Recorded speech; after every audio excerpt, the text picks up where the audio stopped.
Bonjour à tous, j'attends que les premières personnes se connectent pour ce live exceptionnel en direct d'un appartement parisien. Est-ce que les premières personnes se connectent? Oui, je vois que David a rejoint la vidéo. Bonjour à tous, bonsoir David. N'hésitez pas à me dire si l'image est bonne, que la connexion vous paraît stable et que le son fonctionne. Est-ce que vous m'entendez pour qu'on puisse commencer sur de bonnes bases pour ce live assez exceptionnel parce qu'on a beaucoup de chance aujourd'hui. On a un propriétaire qui vient d'acheter un appartement à Paris, un appartement plutôt une surface petite, moyenne, et qui commence un projet de rénovation dans cet appartement. Il va nous ouvrir les portes de ce projet de rénovation et on a encore plus de chance parce que déjà que lui nous ouvre la porte de son appartement, en plus de ça, il nous permet aujourd'hui de rencontrer l'architecte Léa Carbonneau qui va avec lui imaginer le renouveau de cet appartement. Donc on est vraiment très heureux de passer ce moment avec vous. Je vois que vous me dites que le son est bon, vous m'entendez bien, vous êtes de plus en plus nombreux à vous connecter. Bonsoir, bonjour à tous, bonjour Architecture Lins. Bonsoir, merci beaucoup, vous me dites que tout fonctionne. Je suis très heureux de vous retrouver pour ce live.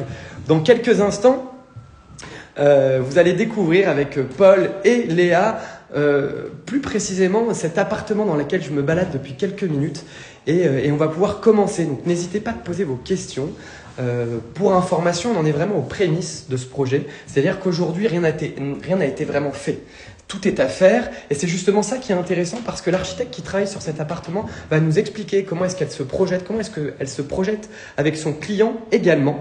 Mais bon, je ne vais pas vous en dire beaucoup plus, ce sera à eux de présenter le projet, de nous en dire un peu les secrets de ce qu'ils projettent dans cet endroit-là. Donc je vois qu'on est de plus en plus, que Zied a rejoint la vidéo également. Bonsoir à tous. Et pour commencer, on va laisser Paul et Léa se présenter. Bonjour. Bonjour Paul, bonjour Léa. Alors Léa, tu es l'architecte sur ce projet et Paul, le client. Le futur propriétaire. Le futur propriétaire. Léa, est-ce que tu peux te présenter en quelques mots pour que les gens qui nous suivent puissent savoir d'où tu viens et qu'est-ce que tu vas faire? Bien sûr. Donc, je m'appelle Léa Carbonneau, je suis architecte diplômée d'État de l'École nationale supérieure de Paris-Belleville. Et donc, je travaille en tant qu'architecte avec Paul sur ce projet, donc en maîtrise d'ouvrage, avec Paul, en maîtrise d'œuvre, pardon, avec Paul qui est en soi maîtrise d'ouvrage. D'accord. Et toi, Paul, tu es maîtrise d'ouvrage, mais si on comprend bien et qu'un peu on vulgarise, toi, tu viens d'acheter un appartement. Exactement. Et tu souhaites le rénover. Et donc, tu as décidé de faire appel à un architecte pour t'accompagner dans ce projet de rénovation. Pourquoi tu as décidé de faire appel à un architecte? Quelle est, selon toi, la plus-value dans un espace comme celui-ci d'avoir un architecte qui travaille sur tes plans et sur le réagencement d'un lieu comme ça? Donc, bonjour à tous, donc moi je viens d'acheter mon premier appartement, je suis très content, c'est un grand projet pour moi et je ne me sentais pas forcément les épaules de faire tout le travail d'architecture. Moi, on s'est déjà peut-être vu sur les lives, ma grande passion c'est le mobilier. J'ai plein d'idées sur l'agencement mais je sais que chaque métier nécessite d'être valorisé et que c'est très important de faire appel aux gens qui ont un savoir-faire sur des questions comme l'architecture. Et donc pour ceci, j'ai voulu faire appel à Léa parce que je voulais quelque chose d'extrêmement bien fait et professionnel. Et je ne m'en sentais pas la capacité puisque ce n'est pas mon métier. Donc c'est mon premier projet d'appartement. J'avais envie d'imaginer quand même quelque chose à mon goût. J'avais simplement des idées de référence et quelques envies. Et j'avais donc besoin de Léa pour m'accompagner sur l'identité d'un projet complet et harmonieux et aussi sur des questions purement théoriques d'architecture auxquelles je n'ai pas la réponse. Et avant que Léa nous en dise un peu plus sur ce projet, comment est-ce qu'elle t'a accompagné, est-ce que tu peux nous donner quelques caractéristiques de l'appartement, le mètre carré, tout ce qui pourrait être... Parce qu'on va pas vous le montrer tout de suite, on va attendre un petit peu, après on fera une petite balade ensemble pour découvrir toutes les pièces et l'agencement de cet appartement. Donc on est sur un appartement qui fait 42 mètres carrés, on est dans le 14e arrondissement. Moi j'avais une grande particularité sur ma recherche d'appartement, c'est que je voulais une grande hauteur sous plafond dans la pièce principale de vie. Donc là nous avons, je crois, 4 mètres 20, c'est ça ? Nous avons 4,20 mètres de hauteur sous plafond et donc c'est vraiment très intéressant avec une belle lumière, un appartement orienté nord, donc le soleil ne vient pas illuminer l'appartement. Je voulais un atelier d'artiste et nous sommes dans un atelier d'artiste. Ok, merci beaucoup Paul. Et puis du coup, transition toute trouvée, toi Léa, est-ce que tu as l'habitude de faire ce genre de chantier? Comment est-ce que tu te projettes sur un lieu comme ça? Est-ce qu'il y a des lieux qui te plaisent plus que d'autres ou au contraire tu es hyper malléable et à partir de rien, tu es capable de transformer un espace? Moi, j'ai l'habitude de travailler sur des projets de beaucoup plus grande ampleur. Donc, par exemple, le projet sur lequel je travaille en ce moment en tant que salarié dans une agence, c'est un projet de 7000 m² d'hôtel. Et finalement, l'appartement, là, se résume à un des petits projets qu'il y a dans ce genre de grand projet, c'est-à-dire, par exemple, pour l'hôtel, celui d'une chambre. Ce qui est intéressant là, c'est que ça peut nous permettre d'aller beaucoup plus dans le détail, et vu qu'on travaille avec un particulier, d'avoir aussi la flexibilité de parler avec lui, de comprendre ses goûts et d'aller vraiment dans chaque détail, ce que je n'ai pas pu forcément faire sur des projets de plus grande ampleur qui du coup balayent un panel d'échelle beaucoup plus large. La première chose que j'ai pensé quand j'ai vu l'appartement, pour revenir sur ce que Paul disait à propos de la grande hauteur, c'était l'appartement fait par Le Corbusier dans la Cité Radieuse, avec tout de suite cette double hauteur et cet appartement du coup fait en duplex. Parce que du coup, pour que vous puissiez quand même un tout petit peu vous projeter, J'en montre beaucoup, mais c'était pour que on parle beaucoup de cette hauteur sous plafond et ce duplex. Donc voilà, vous en verrez un peu plus tout à l'heure, mais c'est pour qu'ils puissent un peu se projeter. Et du coup, t'es parti de cette idée de l'appartement du Corbusier de la Cité. Je sais pas si je pourrais dire que je suis partie de cette idée, mais en tout cas, j'y ai pensé tout de suite. Ouais, j'y ai pensé tout de suite. Tu y as pensé tout de suite parce que c'est une référence commune qu'on avait, et je pense que c'est ça aussi qui nous aide à collaborer ensemble, c'est le fait d'avoir une base de référence commune sur laquelle du coup on peut se projeter ensemble et imaginer le futur appartement. Et donc vous êtes parti de cette base un peu culturelle commune, et puis après, par où on commence? Parce que j'imagine que ça paraît, surtout pour un premier achat et un premier projet de rénovation, ça paraît colossal. On a un lieu qu'on veut réinventer, repenser. Comment est-ce que toi comment t'as procédé avec Paul? Quels a été, disons, les premiers mots, les premiers croquis, si on peut dire croquis, que tu as mis sur table pour lui présenter? Comment est-ce que tu as procédé? La manière dont on a procédé, d'abord, c'était d'être très clair sur les étapes. Je pense que ce qui est important quand on a un client qui n'est pas forcément sachant, dans le sens où tu n'as pas forcément l'habitude de faire ça, c'est aussi d'expliciter vraiment la méthode avec laquelle on va fonctionner, pour que les deux, on ait l'impression de travailler ensemble et qu'on voit le but, les finalités, qu'on voit l'avancement. La première étape qu'on a décidé de faire ensemble, justement, c'était le relevé de géomètre. On aurait pu décider de le mandater à quelqu'un et que ce soit fait par quelqu'un d'autre. Non seulement ça aurait été un coût supplémentaire pour nous, mais on pensait aussi que c'était intéressant de le faire ensemble pour s'imprégner des lieux, pour se balader, pour comprendre les détails. Et c'est vrai que c'est quelque chose qui nous a pris pas mal de temps, mais qui nous a permis tout de suite de voir, ok, ce recoin-là, il y a ce recoin-là déjà, alors que tu le vois pas forcément. On a même eu des idées dès ce moment-là, c'était assez agréable, juste en revenant tous les deux une première fois. Léa m'a montré comment prendre les codes qu'il fallait avec le laser, elle a fait des grands dessins. Moi, je prenais les mesures et on a tout de suite déjà des premières idées qui sont apparues à ce moment-là. Client apprenti un petit peu, c'est que tu mets aussi la main à la pâte et pour toi, c'est aussi assez agréable, je pense, que de commencer sur un projet comme ça avec un client qui parle un peu le même langage que toi, qui est plein de bonne volonté. On sait que pour ceux qui sont architectes et qui nous suivent, on sait que parfois c'est un peu compliqué avec les clients.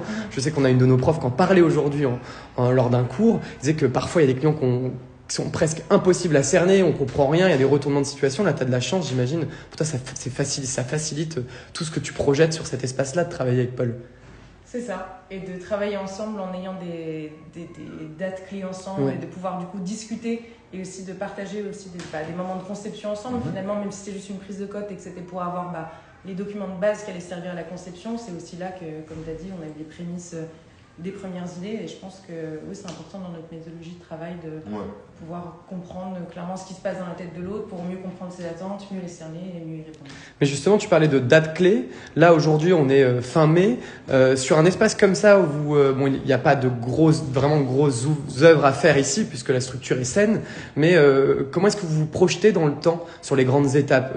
Dans combien de temps cet appartement sera livré pour Paul? Est-ce que vous avez une idée précise de ça ou pour l'instant ça reste encore un peu flou et c'est au step by step? Pour l'instant, on est assez clair sur la phase de conception, mais du coup tout va dépendre de la phase d'exécution. Nous, on a avancé de manière, j'ai l'impression, assez fluide sur tout ce qui est conception. Donc niveau timing, la balle va plutôt être dans le camp, une fois qu'on sera passé en phase de projet, des délais que les artisans avec lesquels on décide de travailler, les délais qu'ils vont nous fournir, et aussi la faisabilité de certaines choses, les matériaux qu'ils devront peut-être aller chercher, des mises en œuvre un peu peut-être particulières pour faire des détails clés. Donc pour l'instant, la phase conception, pour nous, elle est finie. On est totalement à jour. En fait, ce qu'on a réussi à faire avec Léa, c'est que là, je vais avoir les clés de cet appartement dans 1 semaine et demie, quelque chose comme ça. Donc je suis presque propriétaire, mais on a déjà fini toute la phase de conception. Donc on sait déjà, à 85%, quels travaux doivent être envisagés, qu'est-ce que l'on cure, c'est un truc plus de Léa, mais on sait quasiment tout. Donc c'est vrai que ce qui va dépendre, c'est la fabrication de tous les modules, tout ce qui va être modifié dans l'appartement. Voilà. Et on a les premiers commentaires de gens qui veulent déjà, par curiosité, j'imagine bien placée, voir à quoi ressemble l'appartement. C'est vrai qu'on se disait que peut-être qu'on allait présenter le projet un petit peu, mais c'est vrai que, bon là, ça fait 10 minutes qu'on est là, peut-être qu'on pourrait déjà montrer une première partie, se projeter, pour que les gens puissent un peu en avoir pour leur temps sur Instagram. Est-ce que Léa, tu vas faire la présentatrice, est-ce que là, tu peux nous expliquer comment se découpe l'appartement en face de nous? Alors, comment se découpe l'appartement? Il est traversant. Là, on ne le voit pas encore forcément parce qu'on a une cloison entre la partie arrière du coup et la partie dans laquelle on est. Ce qui est intéressant justement pour venir sur les histoires de phases sur lesquelles on parlait, on s'est aussi laissé dans une phase de conception certaines marges de manœuvre. Par exemple, on espère, on prie que cette cloison n'est pas porteuse et qu'on pourra alors l'ouvrir pour avoir du coup la vision traversante. Et ça, vous ne le savez pas encore? On ne le sait pas encore, ça dépendra des sondages qu'on va faire. Mais du coup, dans la phase de conception, on s'est un peu laissé deux options, ce qui est quelque chose qu'on fait assez souvent. Une option où le mur est porteur, auquel cas on devra par exemple faire appel à un bureau d'études de structure pour venir mettre une poutre et du coup le dessin derrière ne sera pas forcément pareil. Si elle ne l'est pas, du coup on aura l'option 2 où du coup elle est beaucoup plus malléable. Donc ça c'est des choses par exemple qu'on a anticipées en conception. Donc derrière cette cloison, on a la cuisine. Donc juste derrière là, ce mur blanc avec les deux appliques, on a une cuisine gigantesque ou petite cuisine? Qu'est-ce qu'on peut imaginer derrière? Une petite cuisine mais suffisante, si bien aménagée, ergonomique et bien pensée. D'où cette envie peut-être de décloisonner pour l'ouvrir et justement avoir cette idée de lumière traversante dans l'appartement. Est-ce que tu veux pas nous emmener dans la cuisine rapidement? Pas dans la cuisine. Donc là on a la mezzanine au-dessus. Ouais. Au plafond, il me semble qu'on a quelque chose comme 1,90 m en dessous. Ce qui est intéressant aussi lorsqu'on a fait... on va jamais aller de l'autre côté du mur. Ce qui est intéressant lorsqu'on a fait les relevés de géomètre, c'est qu'on a pu soulever un petit peu le faux plafond et voir du coup le tramage des solives qui étaient en dessous, mesurer aussi combien il y avait en solives et du coup imaginer en projeter que si on curait le faux plafond, parce que on sait avec Paul qu'on ne veut pas forcément mettre de spot intégrés. Non. Et puis regardez-moi, sous ce faux plafond, il manque quelques centimètres. C'est ça. Et donc là, vous allez gagner peut-être 20 centimètres entre 10 et 15. Ouais, donc c'est déjà énorme. Ce sera déjà beaucoup mieux. C'est ça. Léa nous emmène dans la cuisine. La porte d'entrée. Donc là, c'est la porte d'entrée. Ici, quand on rentre, on a une vue directement sur ce balcon qui a été réaménagé. On verra ça tout à l'heure. Et puis, directement à gauche, la cuisine. Ah oui, donc on est sur un espace tout petit. Tout petit. Tout petit, mais assez intéressant. Je sais qu'avec Paul, c'était là, oui. Au début, on avait un peu peur de ce poteau qui finalement reprend la mezzanine et le solivage de l'étage du dessus. Mais ce qui était intéressant, du coup, notamment quand on a fait la modélisation en SketchUp, c'est d'imaginer, et pareil, on avait plein de références là-dessus, comment finalement ce poteau pourrait devenir partie intégrante de la cuisine, comment on pourrait tourner autour, comment peut-être l'îlot s'intégrera autour, et finalement ça devient, au début on a l'impression un élément de contrainte, mais in fine quelque chose qui peut venir vraiment tirer parti de ça et rendre l'espace intéressant. Alors on a pas mal de questions qui sont soulevées petit à petit. On a vu d'ici qui dit qui choisit les artisans, l'Archi ou Paul? Comment est-ce que vous procédez ensemble? Est-ce que c'est toi, Paul, qui choisis les artisans ou Léa directement ou c'est ensemble, tout simplement? Alors, sur la plupart des matériaux et des besoins de fabrication qu'on a, j'ai des idées d'artisans avec lesquels je travaille dans mon métier. Donc, je vais d'ores et déjà les solliciter. Et ensuite, si par exemple, je vois qu'ils sont soit pas assez compétents, soit trop chers, de toute façon, on fera plusieurs devis parce que Léa m'a dit qu'il fallait toujours faire plusieurs devis. Pour comparer, pour comparer. Donc, de toute façon, je pense qu'on fera un de mes artisans et un artisan de Léa sur chacun des besoins de l'appartement. C'est ça. On a Architecture Lines qui dit quel type de sondage, tu parlais de sondage tout à l'heure, il demande quel type de sondage vous avez fait. Que vous allez justement faire. Par exemple, on va faire un sondage sur cette cloison-là pour essayer de comprendre quelle est sa composition, si c'est une cloison plus en briques, si c'est une cloison plus en BA13 et dans quelle mesure elle est porteuse ou elle est devenue porteuse de l'étage du dessus. Ah oui, donc c'est...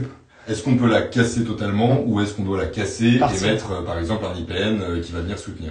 C'est le but du sondage. Et si j'ai bien compris ce que Léa m'a expliqué, je crois que c'est vraiment une perceuse qu'on va venir mettre dans le mur. Et ce qui va en sortir va être la composition du mur et va nous permettre de savoir si on peut casser ou on doit réfléchir. On a une fille d'avril qui demande, et c'est un géomètre qui a fait tous les relevés de côte, qu'a-t-il fait exactement? Ce que vous disiez, c'est que c'était pas c'est vous qui avez directement fait. Ça aurait pu être un géomètre, mais on a décidé de le faire nous-mêmes. Et le résultat est absolument somptueux. Parfait, tout simplement. Et on a fait une simple prise de cote au laser. Après, c'est vrai qu'en ayant travaillé des géomètres, on savait quelques techniques. Donc, on a fait par exemple une prise de cote cumulative pour qu'elle soit plus précise qu'une prise de cote en longueur. Et après, pareil, il y avait quelques tips sur faire des prises de cote en diagonale aussi pour, si l'espace n'est pas parfaitement parallèle, vérifier les déformations et tout ça. Mais c'est vraiment une prise de cote au laser assez basique, quoi. Mais avec quand même vraiment toutes les cotes, Léa avait vraiment pris chacune des petites poutres et de tout. C'était vraiment très précis. Et si on revient un peu du coup à l'agencement de cette cuisine, on a cette poutre qui potentiellement ne bougera pas, et vous imaginez ensemble vraiment de comment est-ce que vous allez pouvoir la faire vivre dans cet espace sans que ça soit un engin qui vient gêner l'usage quotidien de cette cuisine. Et là, vous avez des projections, il y a des choses qui ressortent déjà de cette réflexion que vous avez ensemble. Et ben, ça passe pas mal par la 3D. On a fait une 3D, et pareil, on a posé des caméras dans la 3D pour avoir des points de vue en perspective de comment ça rendrait en immersion en phase projet. Et ça déjà, ça nous a aidé pour se rendre compte des espaces. Finalement, quand on enlève... Là, ce qui est dérangeant avec ce poteau, c'est juste que ça bloque le passage. Mais c'est vrai que si on imagine avec la cloison enlevée, il y a beaucoup plus de passages autour. Il faut imaginer que le gros module qui est juste derrière Léa ne sera plus et que ce mur-là sera ouvert. C'est ça. Okay. Donc ce poteau va rester. Ici, il y a, je crois, il y a un poteau ici. Ça est un poteau, non? Celui-ci va partir, normalement. Et il ne restera que celui-ci, mais qui va être quasiment intégré dans l'îlot central, donc finalement on va lui donner une fonction. C'est ça. Et pareil, on avait commencé à réfléchir aussi à s'appuyer sur ces éléments-là. Et par exemple, je sais pas, sur ce dormant de porte ici, ce dormant de porte là, pour avoir du coup une sorte peut-être de dessin au sol qui reflèterait le dessin au plafond. Par exemple, je sais qu'au sol, on veut changer et on veut mettre un béton ciré. On s'était dit pourquoi pas finalement s'aligner sur le poteau et faire en sorte que le béton ciré commence d'un côté ou de l'autre. Et du coup, le dessin est cohérent et ça l'encadre en volume. On a une question de l'Agence Rouge qui dit comment votre seul perçage peut déterminer si la cloison est devenue porteuse avec le temps, ou y a-t-il d'autres tests pour s'assurer que l'on peut enlever complètement cette cloison? Ça, on va travailler avec un bureau d'études structure qui du coup sera qualifié là-dedans et pourra nous donner les informations nécessaires. Oui, c'est ça, vous êtes accompagné par des gens compétents dont c'est le métier de faire une analyse complète du bâti. Ok, super. Et sur la cuisine, on voit, peut-être que vous allez voir avec moi, on a aussi un atout charme, moi je trouve, qui est typique parisien, cette vue plongeante sur les toits de Paris, qui est assez géniale. Une petite fenêtre, des petites ouvertures quand même sur la façade. C'est très étonnant, des très grandes dans le salon, enfin côté nord, de très grandes ouvertures, et côté sud, des petites ouvertures. Et ici, rien ne va changer. On aura toujours. Bon, j'imagine que vous allez revoir un peu d'un point de vue décoratif, peut-être toute la cuisine, mais tout. L'évier sera ici. L'évier sera ici, sûrement la gazinière, enfin le piano de cuisine par là. Là, tu es à l'endroit où il y aura un îlot central. Je suis l'îlot central. Je suis l'îlot central. Super. Bon, pour l'instant, c'est très exigu, mais si votre projet d'ouverture fonctionne. Plus haut et des murs en moins. Parce que du coup, le plafond, oui, on l'entend, le plafond de la cuisine de la même manière que celui de on est sous la mezzanine, en fait. Exactement. Tout remonte. Donc, ce sera quand même nettement plus agréable. Super. Bon, je pense qu'on peut retourner dans le salon, la pièce de vie. On a Octave PS qui nous dit très belle vue de la cuisine. Effectivement, c'est assez joli. Et d'autant plus aussi de la chambre qu'on verra tout à l'heure. Mais avant d'aller monter cet escalier, c'est vrai qu'on retrouve un peu les codes pour ceux qui connaissent un peu des appartements C'est vraiment l'atelier, il faut l'imaginer comme un atelier. Je pense même que le fait que les ouvertures côté sud soient si petites, c'est aussi pour éviter que l'appartement soit trop baigné de lumière, dans le sens où il faut imaginer que c'est des appartements dans lesquels des peintres venaient travailler. Donc le but, c'est de ne pas avoir de lumière directe, mais au contraire une lumière plus douce et plus diffuse. C'est un appartement que j'ai visité en hiver à 8h30 le matin. Et c'était extrêmement lumineux. C'est un des atouts qui m'a séduit dans cet appartement, c'est qu'il est tout le temps lumineux. Et du coup, qu'est-ce que vous allez faire dans toute cette partie-là? Toi, Léa, qu'est-ce que tu as imaginé? Qu'est-ce que vous allez transformer, garder, détruire peut-être aussi? Qu'est-ce qui va changer ici dans cet espace-là? D'abord, juste pour faire écho à ce que Paul disait, surtout le côté atelier d'artiste, ce qu'on a tout de suite trouvé intéressant, c'était cette IPN-là qu'on voit apparent. Ouais, juste ici. Qui nous semble en plus être un IPN assez vieux parce qu'on a des rivets qui sont boulonnés à l'IPN et c'est pas un IPN fait en entier. On en retrouve certaines marques, par exemple ici. Voilà, là où il y avait l'emprise des balcons du dessus. Je sais pas si vous voyez bien dans la vidéo, on voit les petites marques. C'est ça. Et ici, un autre rivet. Pareil, dans les niches, on a trouvé... On en trouve un autre ici aussi. Exact. Pareil, dans les niches ici, on a trouvé des morceaux d'IPN qui dépassaient. Et tout de suite, ça nous a parlé. notamment encore une fois à travers une référence commune qu'on avait qui était la maison de verre de Pierre Charot. Et on a décidé d'ailleurs de les mettre en avant et d'essayer de trouver une sorte de fil conducteur à travers ces IPN au projet, en les faisant toutes ressortir et que ça donne une sorte d'homogénéité à cet espace dans son volume. Génial, donc là tout ce qu'on a regardé un peu, tous ces IPN vont être... structurel va être apparent. Tout le structurel sera apparent, repeint, ça sera vraiment, on verra toute la structure de l'appartement sera clairement visible en fait. C'est ça, c'était un peu notre idée. Est-ce que vous avez des projections, des photos à nous montrer, des choses? Je vais chercher quelque chose à vous montrer pendant que Léa explique.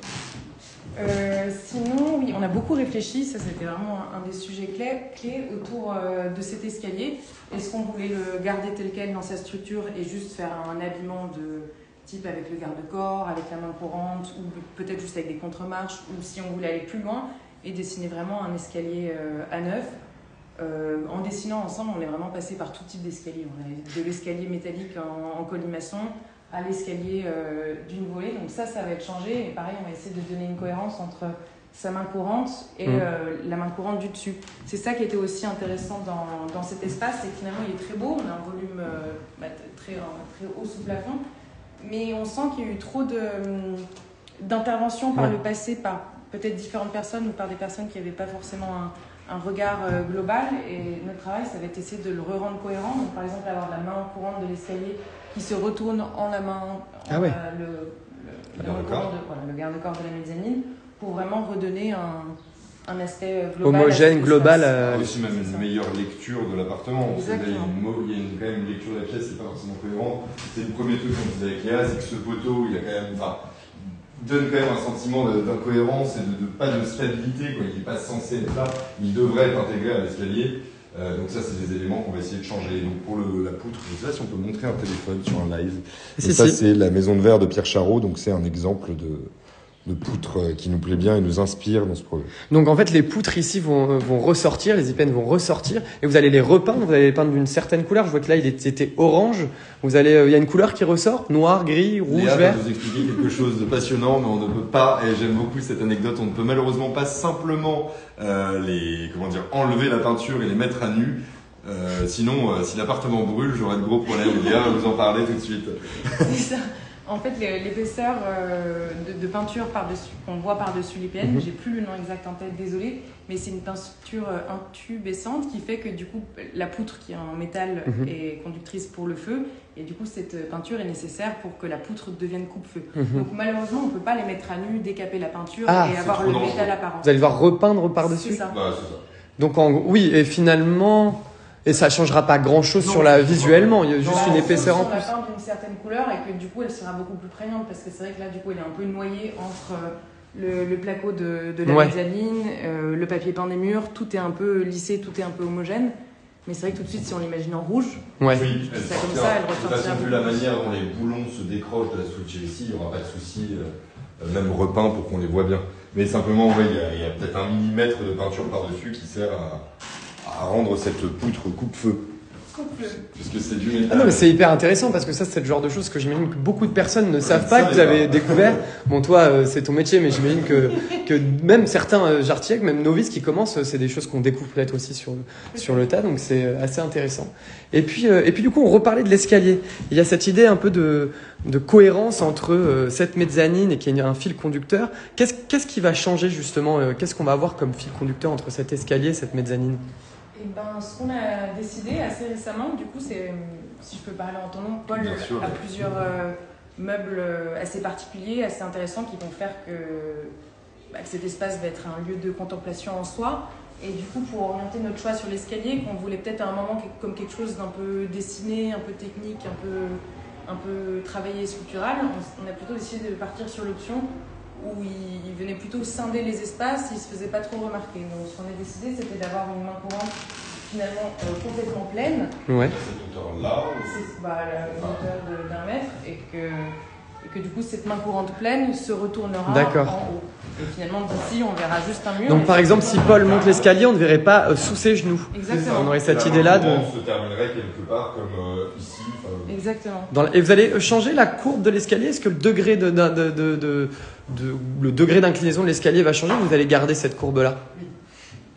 Oui, on va changer l'inclinaison de l'escalier par un escalier plus court, parce que là il prend beaucoup de place dans l'espace, on aimerait bien réussir à le faire terminer à cette hauteur. Un peu plus pentu.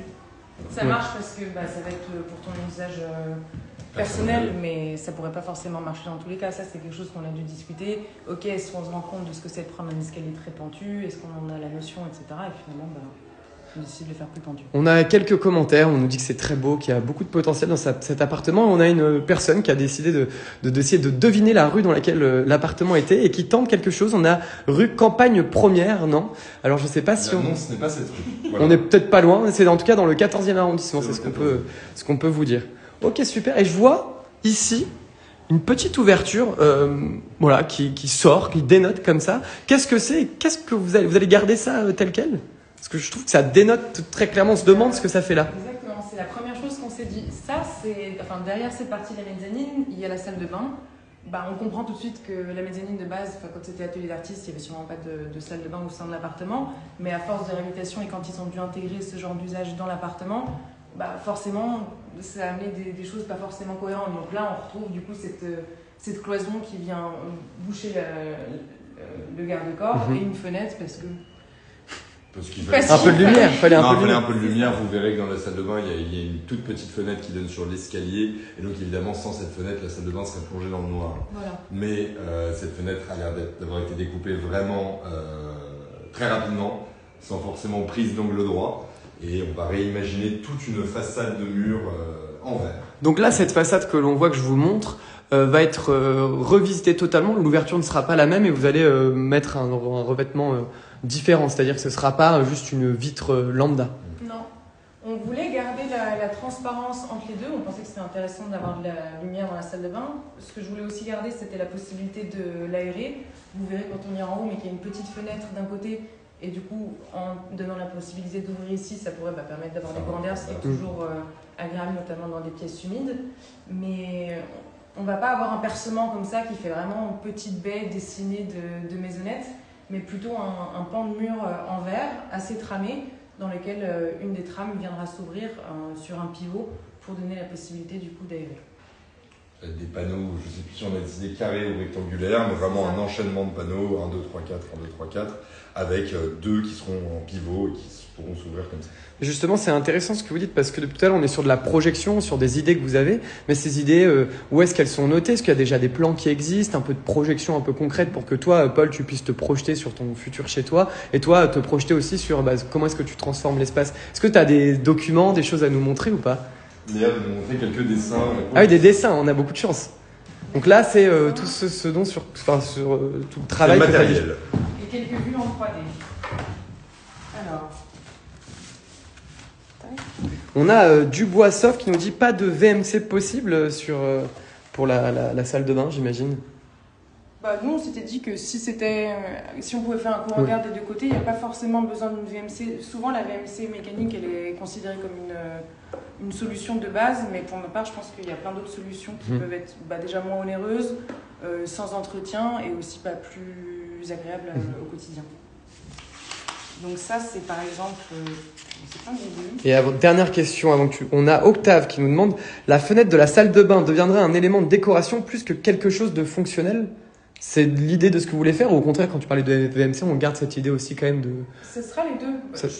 Pour ma part, j'essaie de jamais considérer quelque chose comme soit décoratif et ornemental, soit fonctionnel. Je pense que le travail d'architecte, c'est justement d'avoir une vision globale et de pouvoir mettre en lien les deux pour que même des choses fonctionnelles deviennent intéressantes à voir. Et donc, pour ne pas fragmenter la réponse. Je trouve que c'est une très bonne question parce que justement, sur beaucoup d'idées que j'avais dans cet appartement, c'était des choses qui étaient exclusivement décoratives et Léa leur a trouvé à chacune un aspect fonctionnel. Parce que je pense que ça fait partie de ton métier et que finalement, il faut que les choses aient du sens. Et on ne peut pas juste mettre un mur de verre comme ça. Et là, du coup, il a une fonction de fenêtre, ce que je n'avais pas du tout envisagé au départ. Et d'où l'intérêt, finalement, aussi de faire appel sur des projets comme ça, parfois un architecte ou un architecte d'intérieur qui viendra un peu amener l'idée du client un peu plus loin, dépasser juste le cadre décoratif et l'amener fonctionnel. C'est ce qui est assez génial et je trouve que de ce que tu nous expliques tout à l'heure, tu complètes très bien Paul avec des termes techniques et on se projette d'autant plus dans cet appartement. Oui, c'est top. Bravo Léa et je te laisse nous présenter donc ça, ces plans-là.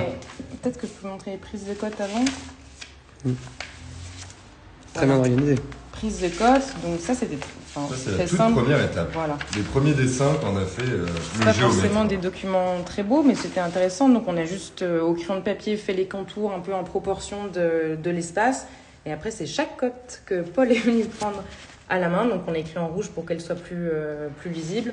On a aussi pris des cotes en hauteur pour avoir les hauteurs sous plafond et sous faux plafond. Et pour pouvoir après modéliser l'espace. Donc dans un premier temps, j'ai juste fait des plans et des coupes sur AutoCAD. Donc voilà, en 2D, ici les plans. Ce qui nous a permis de dessiner, d'imaginer un petit peu la manière dont j'allais me mouvoir dans l'appartement. Donc là, on voit qu'il y a plein de... Donc on a tes plans, on a tes coupes et on voit après tu fais les croquis directement dessus. Ça, c'est quelque chose, pour être tout à fait honnête, qu'on a fait ensemble pour essayer d'un peu de se projeter, de voir si certaines idées te parlaient ou pas du tout. C'est vrai que le langage, et encore, bien même on parle la même langue et on a quand même des références communes, mais des fois c'est compliqué d'imaginer ce qui se passe dans la tête de l'autre, donc d'avoir un crayon dans la main chacun et de pouvoir dessiner ensemble, ça permet de comprendre, ah ok, quand tu dis ça, toi tu parles de ça, moi je parle de ça, et aussi de construire un langage comme référentiel commun qui du coup par la suite nous permet d'avancer un peu mieux. Moi j'ai trouvé que les dessins au crayon sur le papier, enfin ce qu'on a fait avec Léa, la manière dont on a travaillé en dessinant sur ces plans, ça avait une efficacité absolue et ce qui nous a permis de dessiner des pièces super rapidement. Là Léa par exemple va vous montrer une référence qu'on a trouvée pour la cuisine parce qu'il y a eu aussi un grand rendez-vous important où Léa m'avait demandé de préparer tout un nombre de références qui me plaisaient et m'inspiraient et elle l'avait fait de son côté. On a beaucoup de chance parce que nos références étaient quasiment les mêmes surtout, donc ça allait vite. Et du coup, pareil, on a gribouillé dessus. Est-ce que ça te parle? Est-ce que ça te parle pas? Et ça permet tout de suite de dire, attends, moi j'aime pas ce débord-là. Quelqu'un qui a pas forcément les mots pour, du coup, peut pointer et dire ce qu'il aime, ce qu'il aime pas. Et du coup, toi, c'est quelque chose que tu as inventé avec Paul ou c'est dans ta manière de travailler, toi, en tant qu'architecte, quelque chose qui te plaît et que tu pourras reproduire? C'est un appartement de la Cité Radio. Cette méthode, je sais pas si on l'a inventée, mais en tout cas, c'est la première fois que je l'applique. Après, c'est vrai que notre collaboration prête plutôt bien à ça. J'espère que c'est quelque chose que je pourrais reproduire par la suite, mais je sais pas si chaque client permet ça aussi. Ouais, bien sûr. On a Dubois Sophie qui nous dit justement que c'est très intéressant le dialogue par les plans, justement cette méthode-là qui est assez originale et dont j'avais jamais entendu parler. Ah oui, et donc on voit qu'à chaque fois, ça c'est toutes les références que toi tu as récupérées pour montrer à Paul et vous avez pu dialoguer ensemble directement par ces photos. Ouais. Et après, il y a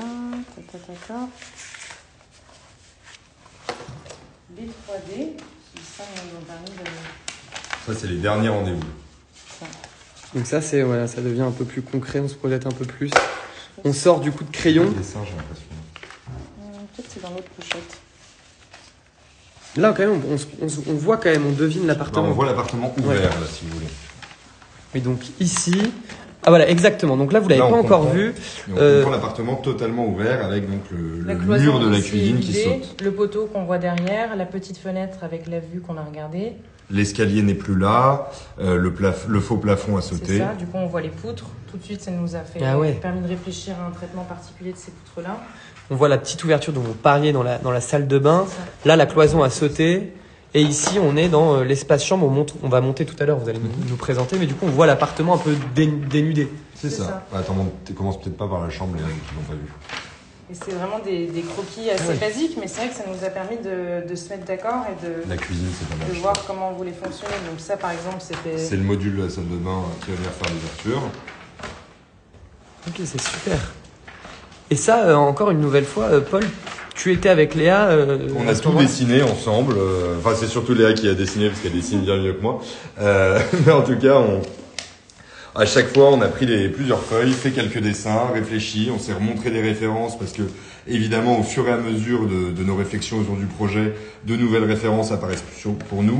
Là, par exemple, ce que vous voyez pour les fenêtres de la salle de bain, on avait prévu autre chose avec Léa qui s'appelle les briques Nevada au départ. Et finalement, on a eu envie d'avoir une référence un peu plus poussée, un peu plus personnelle, parce que c'est quelque chose qui est très utilisé ces temps-ci. Donc là, par exemple, on revoit le motif donc des vitres de la salle de bain. Et Léa va nous parler aussi de ce qu'elle a imaginé pour la séparation chambre-salle de bain. On trouve l'escalier, tout l'espace de l'appartement. Oui, c'est ça. Ça, c'est du coup quand on prend le modèle 3D et qu'on le regarde un peu plus comme une axonométrie en volume. Ça, du coup, c'est la partie chambre. Et ici, la partie salle de bain. Aujourd'hui, il y a une simple cloison en BA13 et une porte, même pas une porte coulissante, qui permet d'aller de la chambre à la salle de bain. Il fallait aussi penser au rangement. Et on s'est dit que ce serait intéressant de l'intégrer du coup et que ce ne soit pas juste des meubles posés. Comme ça, en plus, ça pourrait laisser à la place à tes meubles d'exister sans que la place soit prise par les meubles de rangement. Donc on imaginait tout un bandeau d'usage un peu dans lequel il y aurait des rangements d'une partie et qu'une des portes qui s'assimile à une porte de placard pourrait s'ouvrir et on rentrerait dans la salle de bain. Donc de l'extérieur, on aurait vraiment un pan de mur comme un pan de placard. Et en fait, petite porte cachée et derrière, c'est génial.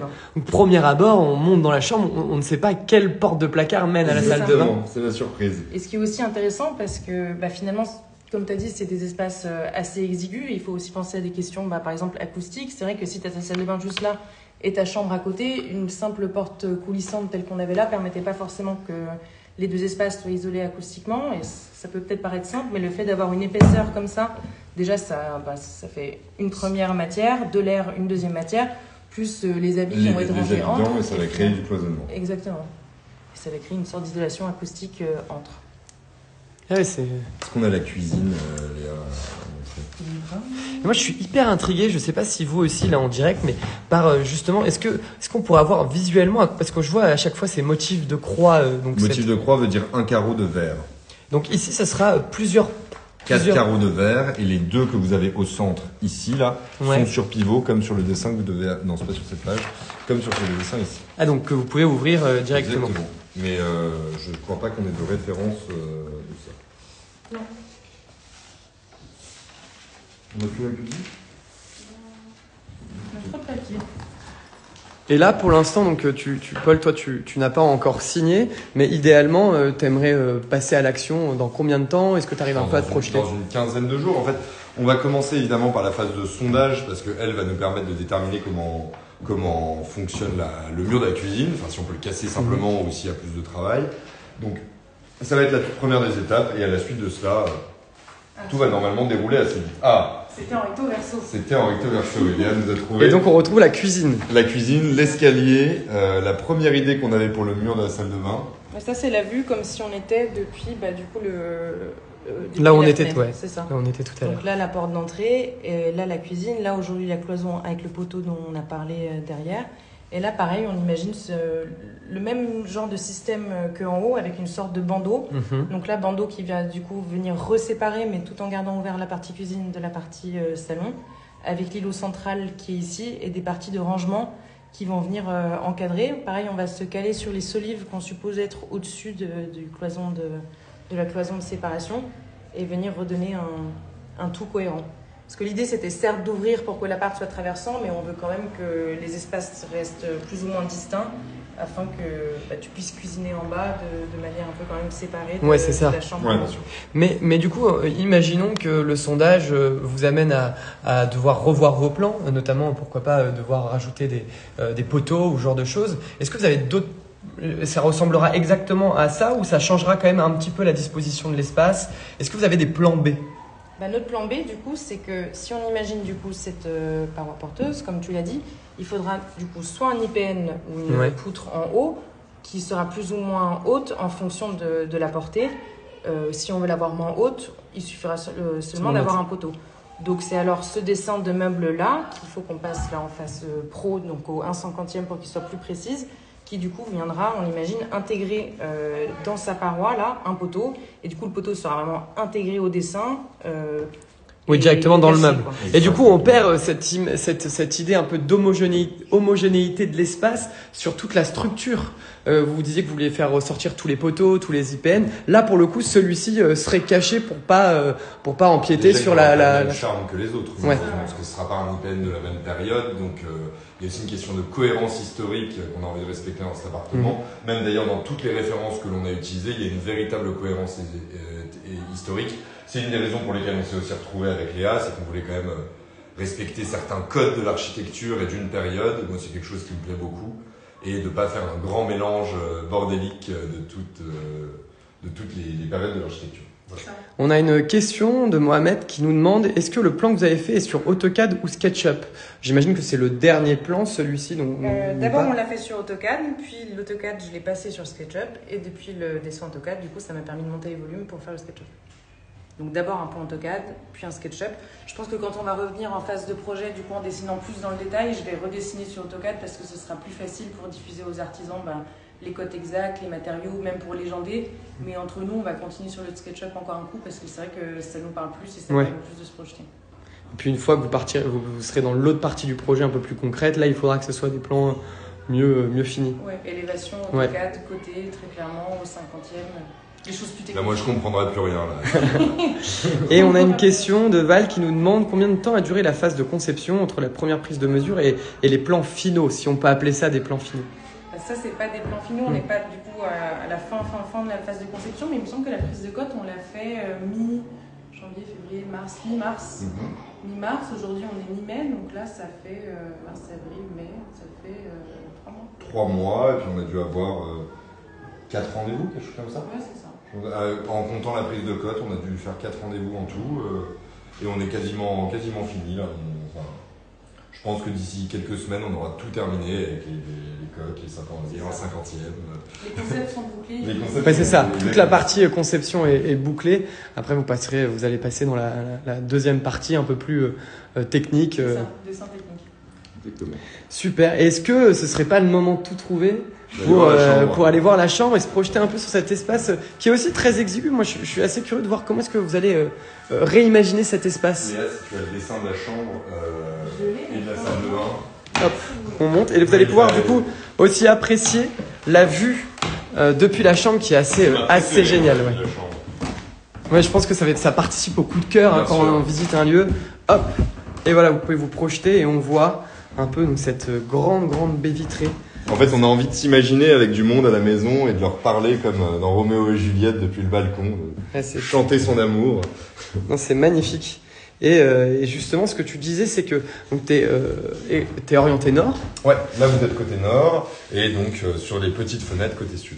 Et justement, t'es orienté nord. Est-ce que t'as quand même du soleil directement qui vient et qui rentre dans l'appartement ou au contraire t'as de la lumière du jour parce que beaucoup d'ouverture, mais pas de soleil direct? Alors, il y a de la lumière super diffuse et absolument toute la journée. C'est vraiment l'avantage de l'orientation nord.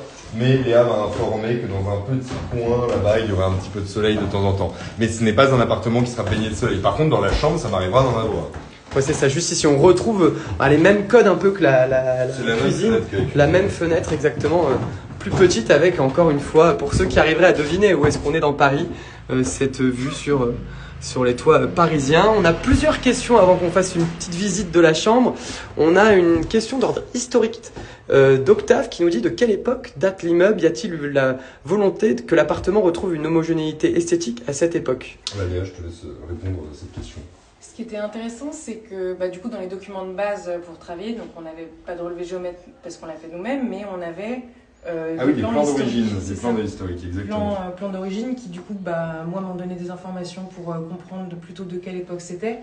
Il me semble que c'est plutôt entre 1850 et entre 1870. Ce qui explique, du coup, la structure métallique, la portée assez étroite et le genre de volume. Et pour les références historiques, on va pas justement faire exactement la même époque que l'appartement, mais plutôt des références qui seraient des années 40, 50. C'est ça. Mais jamais dans le pastiche, toujours dans l'inspiration. Ouais, c'est ça. On a pas mal de questions, du coup, je vais vous les faire en même temps parce que je pense que vous pourrez répondre d'un seul coup. Est-ce que vous avez déjà une ordre d'idée de temps, mais ça, on a déjà un peu répondu à cette question. 2 mois environ. Une ordre d'idée de prix aussi. Est-ce qu'il y avait un budget avant d'imaginer tous ces travaux ou au contraire, vous êtes assez libre en fonction des contraintes et des envies que vous allez avoir ensemble? Et voilà, pour les questions, après on a une question de tuyauterie qui arrivera dans un second temps. Moi, j'ai donné tout de suite un budget à Léa lorsqu'on a commencé à discuter, qui est un budget de 30 000 € pour l'ensemble des travaux. C'est un budget dans lequel j'ai besoin aussi de compter des choses comme l'électroménager. Pas le mobilier, mais vraiment juste les travaux et l'électroménager. C'est un budget de 30 000 € que je pense nous allons respecter sans souci. Ouais, c'est ça, c'est quelque chose qu'on prend en compte et qui sera figé en phase. On essaie de se caler sur les phases qu'on utilise en public. Mais du coup, à la fin de la PD, du coup, là, on pourra voir, ok, ça coûte tant. Et basé sur ça, on pourra avoir une idée sur le retour des devis qu'on aura des artisans. Et pour vous donner un exemple, je sais que Léa comptait le budget de l'IPN. Si on n'a pas besoin de le mettre, c'est quand même de l'argent qui est économisé. Récemment, on a pris la décision de ne pas faire construire un nouvel escalier. Mais justement quelque chose de plus simple parce que cloisonné, donc pas une structure métallique, un truc très Corbusier comme j'imaginais. Pareil, c'est une grosse économie de coût qu'on fait, qui sera allouée au reste des travaux. Et c'est ça qui est aussi intéressant dans le fait de travailler avec un architecte, je pense, c'est que une de nos qualités, c'est aussi d'avoir une vision globale et de maintenir les prix. Et le fait de travailler avec un architecte, ça permet de se dire, ok, ce lot-là, on appelle ça des lots, par exemple le lot de carrelage, finalement, il est peut-être moins important. Nous, l'accent, en fait, ma pièce maîtresse, ça va vraiment être ici. Je sais que moi, je vais passer plus de temps dans le salon. Donc, ok, je décide finalement d'allouer une plus grande partie au lot qui va être alloué à l'escalier pour que lui soit plus qualitatif. Ouais, Léa m'a bien calmé sur certaines dépenses que j'avais imaginées. Parce qu'avec 30 000 euros, tu pensais en faire un appartement du Corbusier. Exactement, un palace. Un palace. Mais c'est ça qui est assez génial et je trouve que pour toi en architecte aussi, en tant qu'architecte, c'est des contraintes budgétaires qui sont hyper excitantes pour justement réussir quand même à toucher un peu le rêve premier d'un propriétaire. C'est ça, et à trouver aussi des alternatives pour se dire, ok, ça, en fait, si l'idée qu'on veut, c'est la transparence, peut-être qu'on peut l'atteindre avec tel autre matériau qui serait moins cher, mais en gardant l'idée de base qui est, là, dans le cas, la transparence. On a une question concernant la modification de tuyauterie sanitaire et chauffage. C'est vous qui le faites c'est vous qui le faites ou l'architecte? C'est la question qu'on nous pose. Comment est-ce que ça se passe justement quand on touche un peu à la tuyauterie, au chauffage, aux canalisations? Justement, on a décidé de ne pas y toucher, étant donné que ce serait un lot qui serait assez onéreux. La tuyauterie, il nous semble qu'elle est dans un assez bon état et on va essayer au contraire de l'intégrer. Par exemple, on est au bon endroit, on a pas mal de débords pas forcément beaux et bien intégrés ici. Donc là, on a une tuyauterie qui passe en dessous. Et on revoit Au début, on aurait pu penser de l'enlever pour changer le chemin de la tuyauterie et faire en sorte qu'elle ne nous gêne pas, mais on a décidé de choisir une posture autre qui est plutôt de venir par la décoration, auquel cas ici par les rangements, par le plaquage et le tour du lit qui va être ici, de l'intégrer à l'appartement et finalement ça se voit plus. Mais la tuyauterie, du coup, non, on n'y touche pas. Tout ce qui est évacuation, on n'y touche pas, ça fera des économies, on pourra mettre l'argent ailleurs dans des choses qui sont... En fait, elle ne va pas bouger, on va simplement la décloisonner pour mieux la cloisonner. C'est ça, en fait, vous allez revoir, donc toute cette partie-ci va être recloisonnée. Le plaquage va changer, mais le tuyau restera avec son coude et sa forme ici. Parce que du coup, pour que vous puissiez vous projeter, j'imagine... Attention. Oula, j'ai failli me tomber dans l'escalier. Donc j'imagine que juste ici, il y aura le lit, donc tout lit, et sur le côté ici, donc une cloison avec des rangements, du coffrage de chaque côté du lit. Des dessins derrière vous, si vous voulez. Et on a les dessins derrière nous. On voit. C'est vraiment des dessins de l'ordre de croquis. Il faut encore qu'on le modélise. Mais du coup, ce qui était intéressant là, c'est qu'on a plein de rebords. On a un rebord en haut, là, qu'on voit ici, un rebord avec la corniche là, un rebord ici derrière la tête de lit. On voit tout derrière nous. Attendez, on va refaire un petit tour pour que vous puissiez voir. On voit tous les rebords là. Vous pouvez vous imprégner de ces rebords-là et justement, vous avez tout imaginé pour que ces rebords-là soient intégrés dans la structure du lit. Voilà, donc on va rentrer dans le lit directement par le bas et on n'aura pas forcément un espace à droite et à gauche pour venir à l'intérieur. On va vraiment rentrer directement par les pieds. Un petit passage quand même. Petit passage, mais ce qui est intéressant, c'est que par exemple, on se sert de ce retrait-là en l'ayant intégré dans les plaquages et les décorations au mur comme une niche. Et du coup, on s'est dit, ok, on a peu d'espace là, mais comment est-ce qu'on peut se servir de ce retrait-là? Et donc ici, on aura une niche, avoir le traitement de l'intérieur. Est-ce qu'on aura un papier peint dans cette niche-là qui rappelle le papier peint dans une niche du dessous? Et en tout cas, ce qu'on s'était dit, que ce serait intéressant d'avoir du coup la lumière intégrée là-dedans et que du coup, tout soit très propre et dessiné. Et on a Arco Archi qui nous demande qu'en est-il d'un point de vue thermique de l'isolation de cet appartement? C'est pas dingue. C'est un vieil appartement, l'isolation n'est pas exceptionnelle, mais il y a eu des doubles vitrages qui ont été posés, donc ça c'est déjà mieux. Et par contre, nous allons remplacer le chauffage qui est juste en bas par un nouveau chauffage. C'est ça. On ne l'avait pas précisé sur les questions de tuyauterie, mais le chauffage et le chauffe-eau vont être changés. C'est ça. Et ce qui est intéressant, juste quand on parlait d'orientation tout à l'heure, le fait qu'on ait que pas des grandes baies au sud, l'été tu vas pas... Ouais. Il n'y a pas besoin de ventilateur. C'est ça. Voilà. Aviez-vous une idée précise du montant des travaux ou avez-vous attendu l'expertise de l'architecte? Je crois que tu y as déjà répondu. Non, j'ai fait simplement en fonction de mon budget et donc j'avais envie de faire quelque chose de significatif dans la modification de cet appartement. Donc j'ai simplement fait en fonction du budget que j'avais. On a Nancy qui demande, il y a beaucoup de questions et de compliments aussi. On a la durée des plans est de 3 mois, j'imagine pas à temps plein, point d'interrogation. Donc le projet avec les travaux compris peut durer 6 mois sur un projet comme celui-ci, en moyenne? Tout dépend de la disponibilité des artisans, comme on l'a dit plus tôt, mais oui, 6 mois, oui, ça paraît cohérent. Ouais. On a Sophie Dubois qui dit que le parquet est très joli. Est-ce que vous allez le garder justement, ce parquet touché ou pas? Non, on va tout garder. Ouais. Tout garder. Le sol restera le même, vous le voyez un petit peu ici. Même par repas, on garde vraiment ce côté... On avait pensé à l'idée de peindre le sol en blanc par-dessus le parquet pour un effet un petit peu maison de campagne, mais finalement, nous nous sommes dit que c'était un appartement parisien et pas une maison de campagne. Donc c'est une idée qu'on gardera pour une maison de campagne. On a de l'agence qui dit que c'est un joli challenge de réussir à faire tout ça avec 30 000 euros de budget. Je suis persuadé que ça va être exceptionnel pour 30 000 euros et que ça aura l'air d'avoir coûté 100 000. C'est un beau challenge, c'est justement ça. Et pour toi aussi, tu es une jeune architecte, se lancer sur un projet comme ça, tu travailles déjà, mais travailler sur un projet comme ça, c'est hyper excitant. C'est ça, ouais. J'ai même le souvenir que lorsque j'ai parlé à Léa de ce projet, c'était une des choses qui lui plaisait le plus, c'était aussi le côté contrainte budgétaire et cahier des charges. T'avais l'impression qu'il y avait vraiment une grosse mission là-dedans et c'était vachement et aussi, je pense que les gens ne se rendent pas forcément compte, mais ils disent ok, tout de suite, j'ai pas beaucoup de budget, mince, comment je vais faire? Mais en vrai, on peut toujours trouver plein de solutions et se régler, se remoduler. Et il y a toujours des solutions. L'argent, c'est pas tant la contrainte maîtresse. Mais c'est ce que les clients souvent peuvent imaginer et c'est pour ça que certains ne font pas appel à des architectes en se disant bon je vais tout faire par moi-même alors que finalement une expertise comme la tienne est géniale dans ce genre de... Ça mène plus d'économie que davantage de contraintes budgétaires. Il y a vraiment le côté expertise et surtout maîtrise des idées, c'est-à-dire que moi j'avais plein d'idées qui étaient peut-être un peu folles et Léa m'a expliqué ce qui était faisable, pas faisable. Moi je trouve que la grande qualité aussi du travail de Léa était d'aller beaucoup plus loin sur des idées que j'avais qui étaient quand même assez simples à la base parce qu'encore une fois c'est pas mon métier et du coup aussi de proposer des choses totalement innovantes comme ce module de placard, on ouvre une porte, toute la construction de l'îlot central, j'avais une idée qui était tellement plus simple et moins poussée que celle que Léa a proposée. Et justement, à propos de ce fameux placard, c'est ce que vous nous montriez tout à l'heure, on aura donc, le placard va être moins large, enfin il y aura moins de largeur de placard, mais il prendra tout le long, c'est ça? Exactement, il se terminera juste ici, et donc il y aura plein de portes qu'on viendra ouvrir, on ne sait pas laquelle ce sera, mais une porte sera là. Est-ce que vous pouvez nous le dire? Est-ce que ce sera celle-ci? Ce sera celle-là.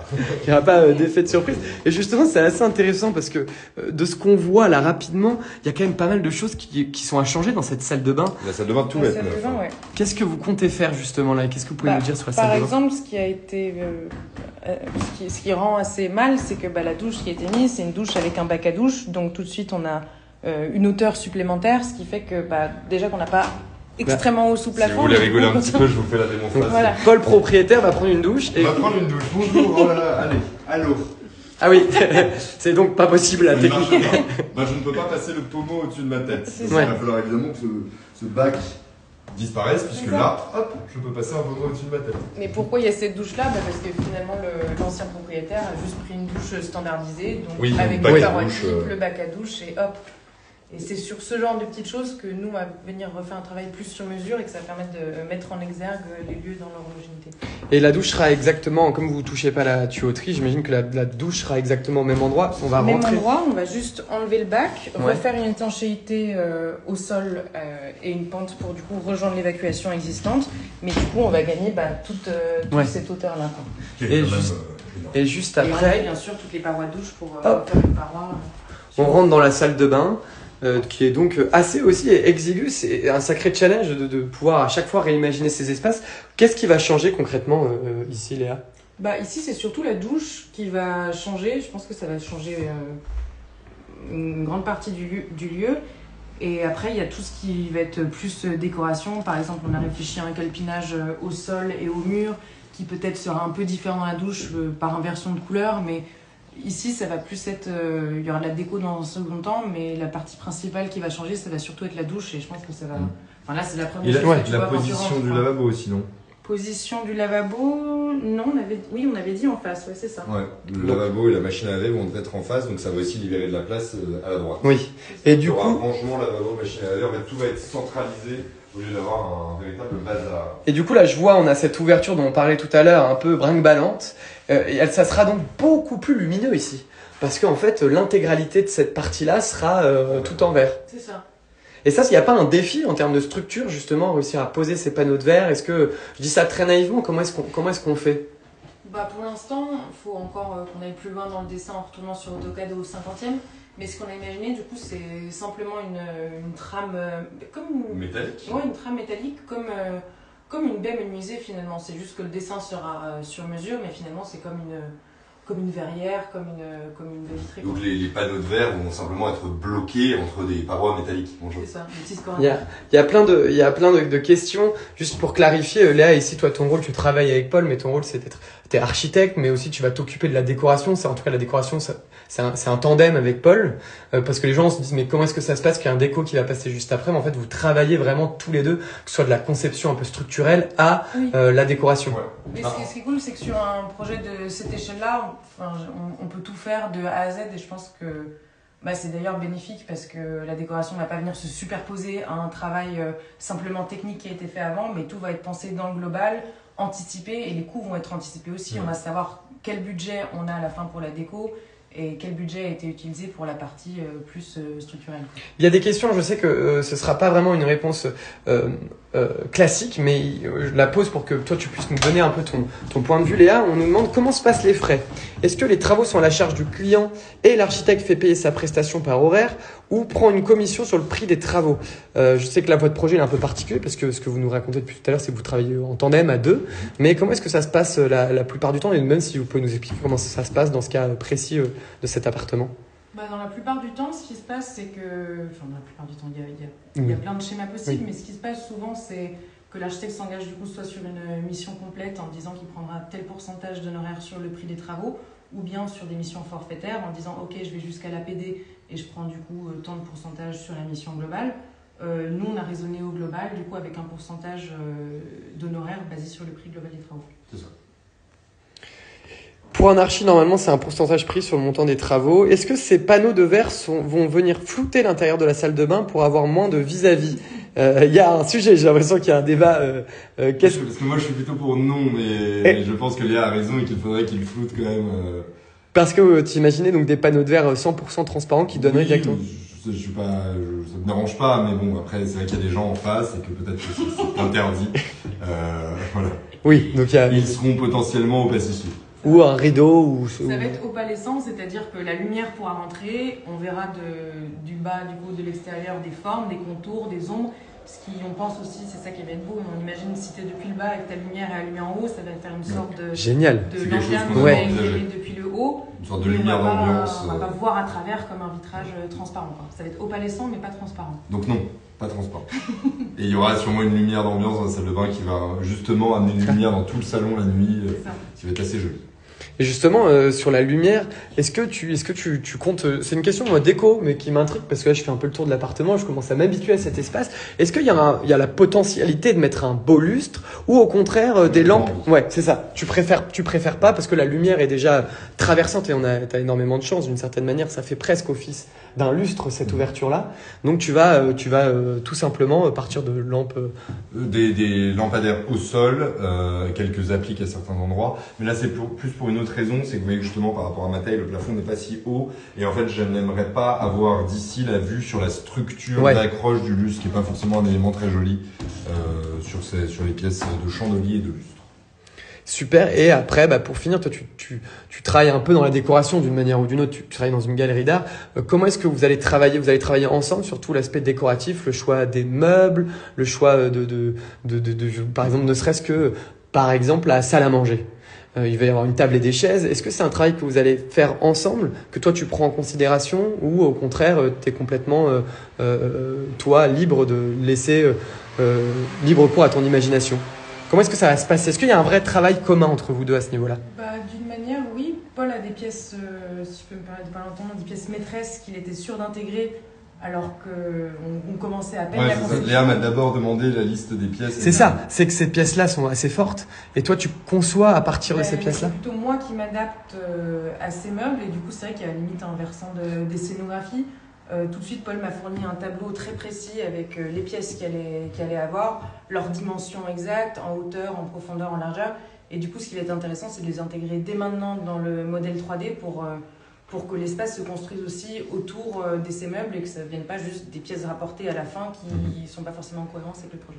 Par exemple, une bibliothèque que j'ai déjà qui va venir dans un pan de mur très précis qui fait pile la taille du meuble. Parce que je trouve que là, c'est un appartement qui est très lumineux, avec des beaux espaces. Ce serait génial, je ne sais pas si on peut se donner rendez-vous, mais ce serait génial de pouvoir voir la suite de comment est-ce que cet appartement va se transformer. Ça pourra aussi, aux personnes qui sont là ce soir, donner la possibilité de voir après tout ce qu'on s'est dit, qui est très projectif, de se dire comment est-ce que ça a évolué dans le temps. Et c'est peut-être l'occasion de se dire, pourquoi pas, je ne sais pas quand, à voir avec vous, Mais parce à que c'est bientôt. vous. Non, mais à bientôt, mais pourquoi pas se dire... se donner rendez-vous sur cet espace-là pour voir un peu comment est-ce que vous avez avancé et comment est-ce que tout ce qu'on s'est dit là aujourd'hui prend forme. Je ne sais pas si c'est plus intéressant pour vous, futurs étudiants de l'EDAI ou actuels étudiants, de le voir en phase de projet, donc pendant qu'on va être en train de réaliser les travaux, ou si par exemple vous préféreriez le voir une fois fini, ou les deux, ça ce sont plutôt des choses... Ouais, ça peut être assez intriguant. Je dis, les gens nous disent avec plaisir, oh oui, donc les gens seraient ravis de. Il y a plein de cœurs. Vous Donc, aurez le droit de revenir. non mais c'est vrai que On sera c'est ravis de vous accueillir avec À Léa. la crémaillère. à la crémaillère, vous serez tous invités. On fera un live à la crémaillère. C'est pas vrai. Mais ça serait trop génial de voir le résultat. Les gens nous disent oui, les deux. En fait, c'est assez génial de suivre un projet du début à la fin. Donc j'imagine qu'on peut le séquencer en 3 fois. Là, je vous prends en otage. Je vous prends en otage, mais ça pourrait être assez intéressant de voir un peu l'évolution de cet appartement. Surtout que c'est un gros challenge, ce qu'on dit depuis tout à l'heure. Donc voir un peu comment toi, Léa, tu vas te débrouiller avec ce client un peu particulier. Et on a trop hâte. Ouais, on nous dit hâte de voir le résultat, de voir les deux. Donc Nous aussi. Nous aussi. eh ben écoutez, sur ces belles paroles et ces belles promesses, on va se dire au revoir. Merci, à tous. merci Léa, merci Paul pour ce moment partagé ensemble. Merci à vous tous d'avoir suivi ce live.